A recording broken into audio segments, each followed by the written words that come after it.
Halo dok, sehat selalu ya. Iya. Sini.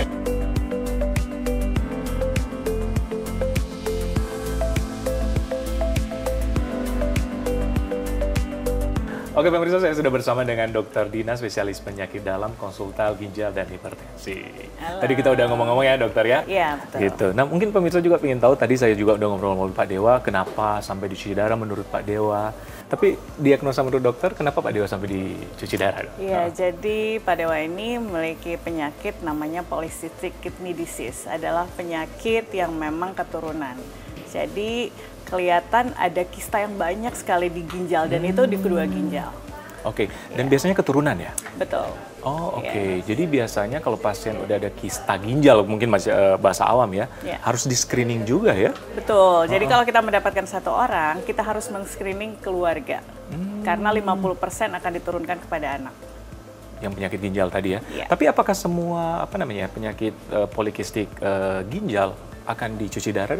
Iya, memang ada yang tipe cepat, perburukannya ada yang tipe lambat. Sehingga itu kita harus monitoring. Jadi yang tipe cepat, kita bisa prediksi nih akan cuci darah dalam beberapa tahun, itu bisa kita berikan obat dari awal. Memang harus ada rutin check up berkala ya? Betul. Nah mungkin dokter pemirsa bertanya-tanya, pada keadaan apa sih secara umum pasien-pasien ini atau orang ini harus cuci darah?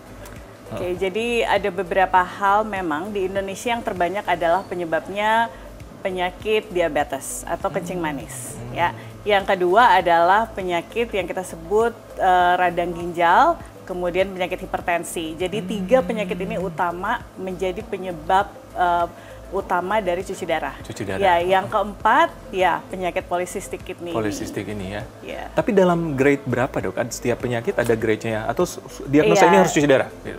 Enggak, jadi di awal makanya kita harus lakukan screening dari awal karena penyakit ginjal ini bisa kita cegah di awal untuk memburuk sehingga harus cuci darah. Nah, mesinnya ada di belakang dokter nih kayaknya ya? Iya, betul. Prosesnya seperti apa nih dok? Jadi sebenarnya pada prinsipnya mesin ini menggantikan fungsi ginjal kita ya. Jadi fungsi ginjal kita itu apa saja? Itu untuk menyaring darah kita supaya darah yang bersih itu bisa dipakai di dalam tubuh kita dengan baik. Nah, kotorannya itu harusnya yang keluar dari urin kita itu karena fungsi ginjal kita berfungsi ya untuk orang sehat. Nah, untuk pasien yang gagal ginjal itu tidak berfungsi dengan baik sehingga kita menggantikannya dengan ini. Sebenarnya ginjal buatannya adalah ini saja.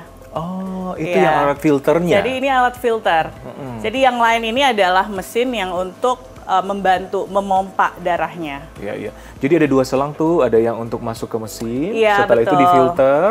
Betul. Jadi kita punya beberapa akses vaskular kita sebut ya. Jadi dari sini akan dikeluarkan ya darahnya masuk ke sini, kemudian disaring, kemudian masuk kembali. Dalam udah difilter ya? Iya, betul. Nanti fungsi ginjal. Jadi ini pengganti, sehingga namanya memang terapi pengganti ginjal. Terapi pengganti ginjal itu ada beberapa sebenarnya. Ada dialisis ini, hemodialisis, ada yang melalui perut. Kita sebut peritoneal dialisis, jadi memakai membran perutnya sendiri. Itu bisa dilakukan di rumah. Oh, ada yang bisa dilakukan di rumah ya? Iya, itu bisa dilakukan di rumah. Itu bawa alat khusus atau gimana dok? Ada seperti cairan aja, nggak ada alat khusus. Iya. Tapi dalam keadaan apa? Semua pasien didiagnosa harus cuci darah bisa melakukan cuci darah di rumah atau keadaan tertentu? Iya, betul. Jadi memang dokter akan menilai apakah ini bisa dilakukan di rumah untuk pasien ini atau tidak. Oke, jadi memang beda-beda juga tiap orang. Ya, Tidak betul. semua harus cuci darah dan bisa melakukan di rumah dokter ya?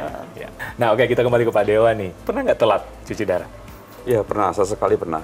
Kan satu minggu dokter sarankan 3 kali, terus akhirnya telat nih. Iya. Gitu. Pernah ya? Terus Pernah, apa yang dirasakan? Kalau kita telat HD itu badan tuh nggak enak. Tidur gelisah, kadang-kadang saya tidur pakai 2 bantal, 3 bantal. Karena cairan udah banyak. Kalau telat sehari sih masih oke. Badan tuh rasanya udah nggak enak, gimana rasanya tuh nggak enak gitu aja. Iya, karena Terus kan napas juga udah mulai sesak. Karena cairan dan numpuk gitu. Iya. tapi untuk menentukan 2-3 kali seminggu memang tergantung keadaan pasiennya. Betul, itu tergantung keadaan pasien. Sebenarnya sebaiknya memang 3 kali seminggu. Kualitas terus apakah bisa sembuh dengan cuci darah? Iya, jadi begini, penyakit ginjal itu ada yang kronik, ada yang akut. Jadi kalau yang kronik memang kita tidak sebutkan lagi kata sembuh ya. Jadi ginjalnya memang sudah tidak bisa berfungsi sehingga harus diambil alih oleh mesin ini. Atau ada pilihan lain misalnya dengan cangkok ginjal gitu.